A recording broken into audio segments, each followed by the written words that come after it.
This is Hidden Killers with Tony Bruschi. Here now, Tony Bruschi.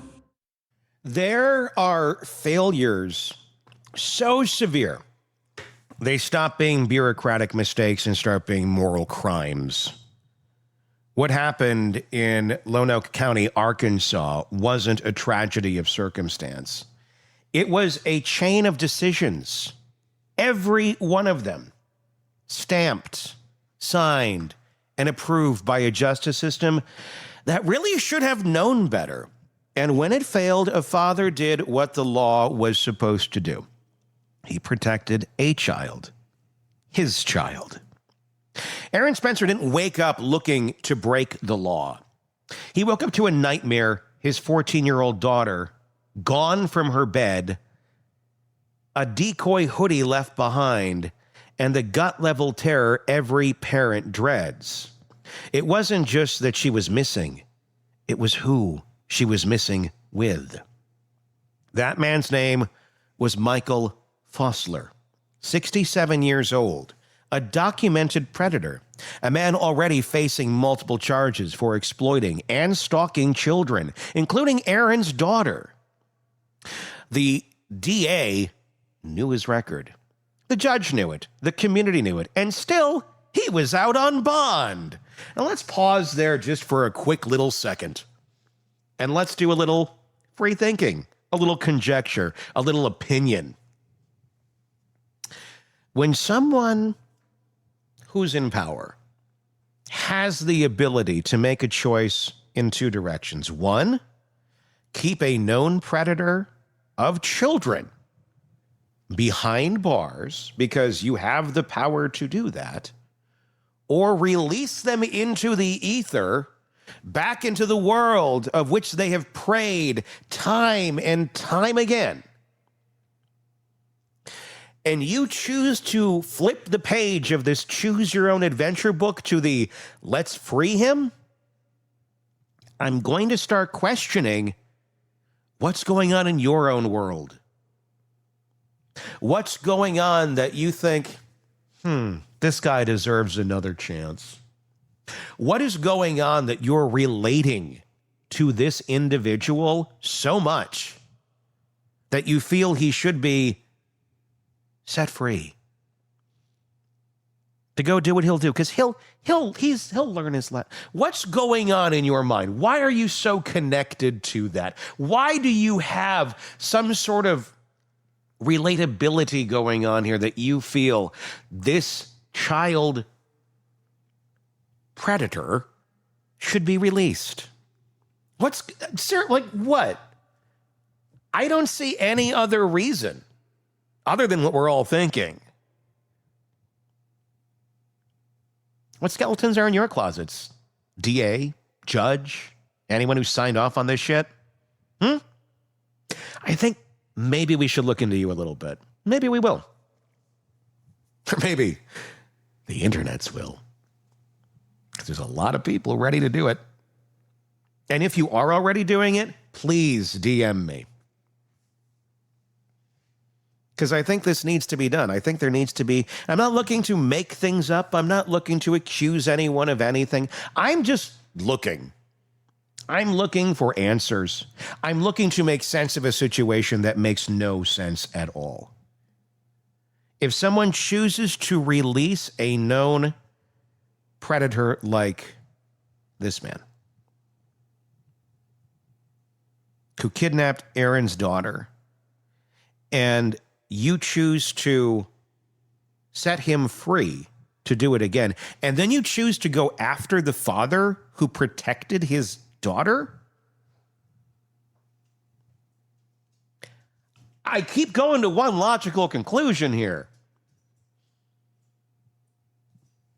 What involvement do you have in this?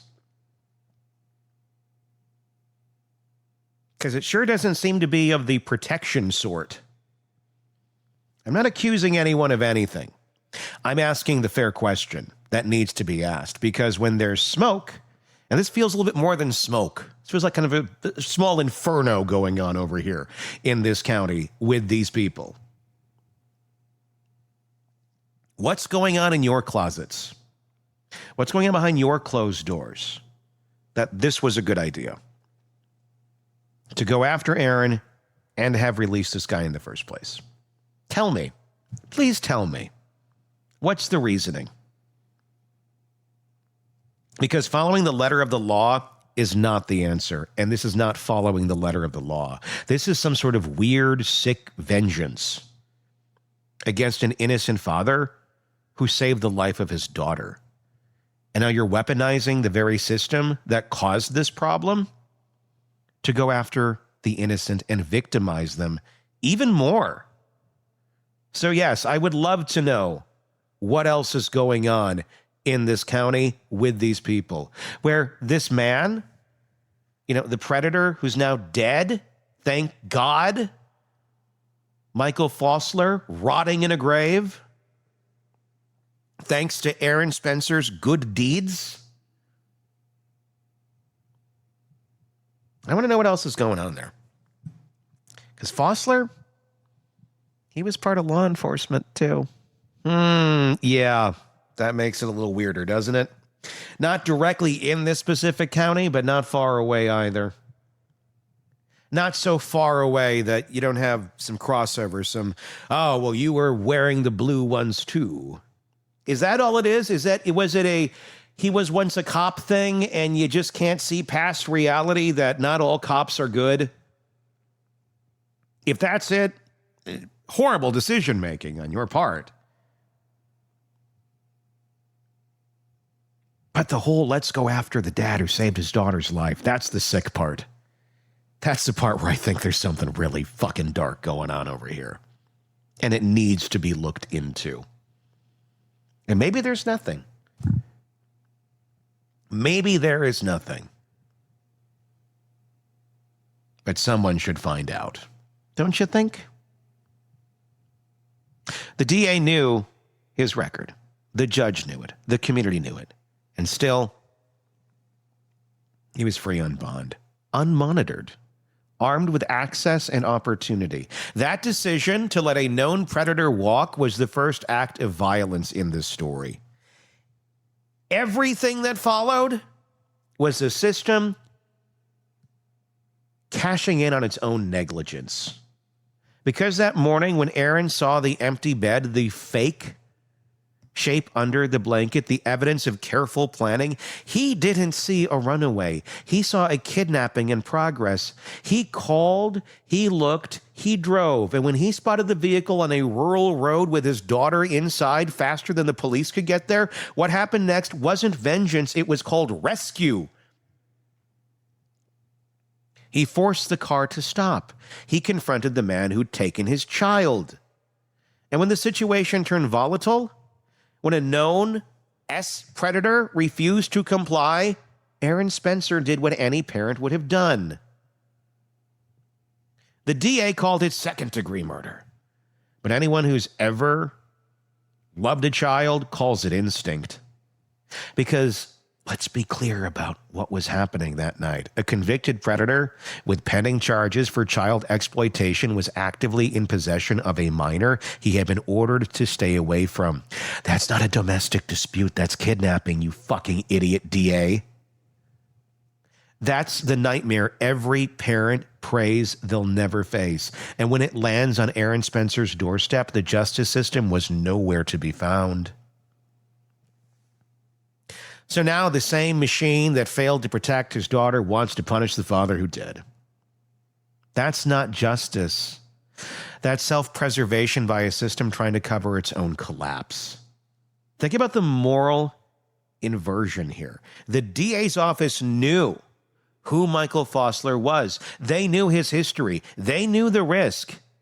Yet they let him out on bond under conditions they couldn't even enforce.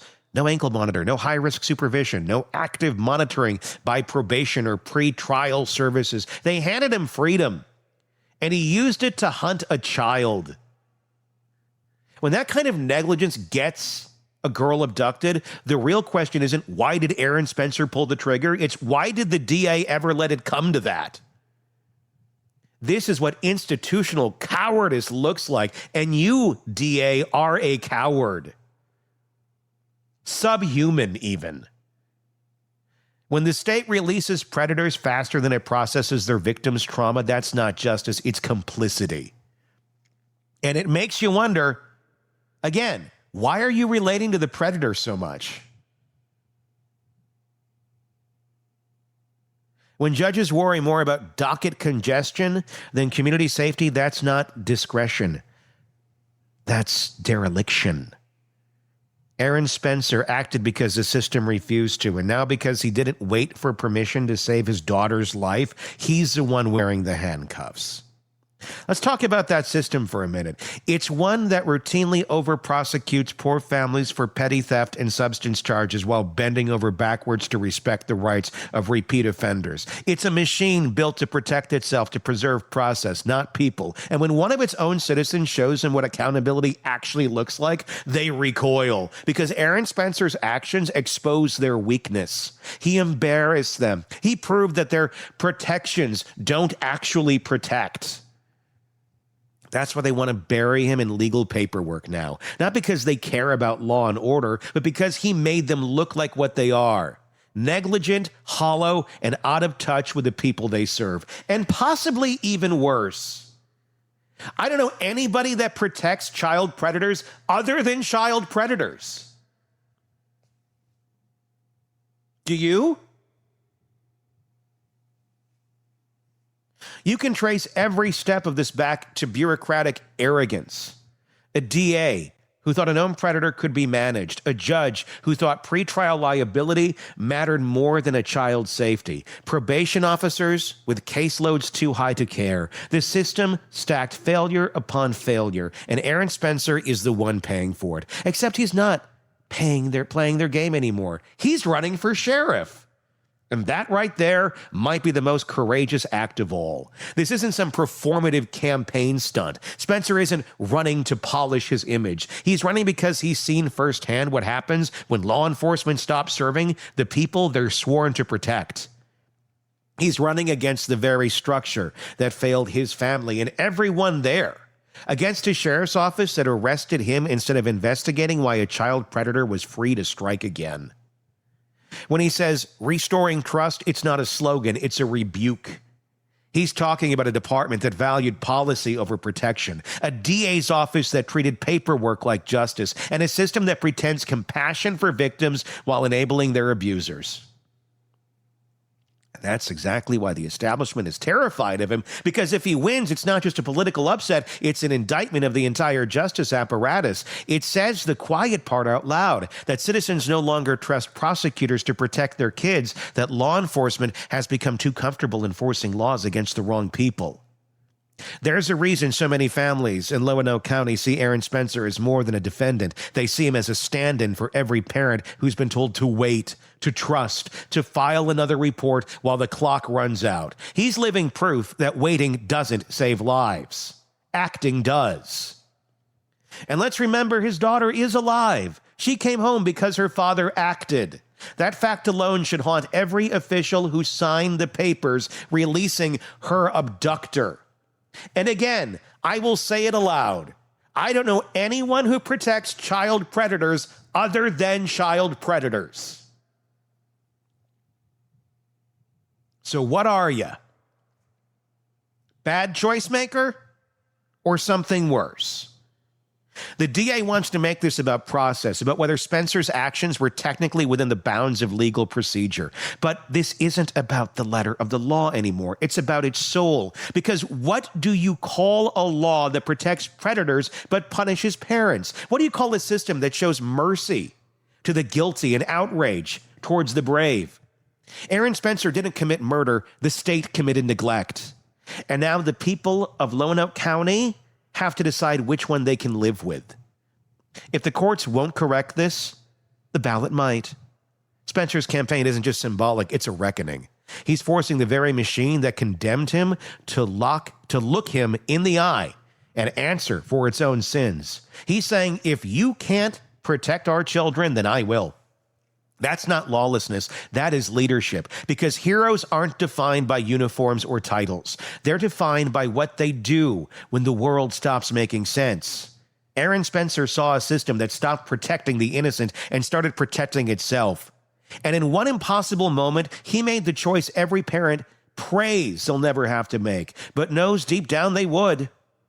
So when people call him a hero, it's not hyperbole, it's truth. Because courage isn't clean, it's not procedural, it's not polite. It's doing what's right when no one else will. And that's what Aaron Spencer did. That's what he's still doing. He saved his daughter. Now he's trying to save the system that almost let her die, so others don't die because of it. If there's any justice left in Arkansas, it won't be found in the DA's courtroom. It'll be found in the hearts of voters who know exactly who the real criminal is in the story. And it wasn't the father. Your thoughts in the comments section on YouTube, please. Just search Hidden Killers with Tony Bruschi to find us there. You can also find us wherever you get podcasts. Do that same search, Hidden Killers with Tony Bruschi, and you'll find us.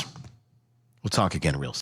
Want more on this case and others? Then press subscribe now and don't miss a moment of true crime coverage from Tony Bruschi and the Hidden Killers podcast.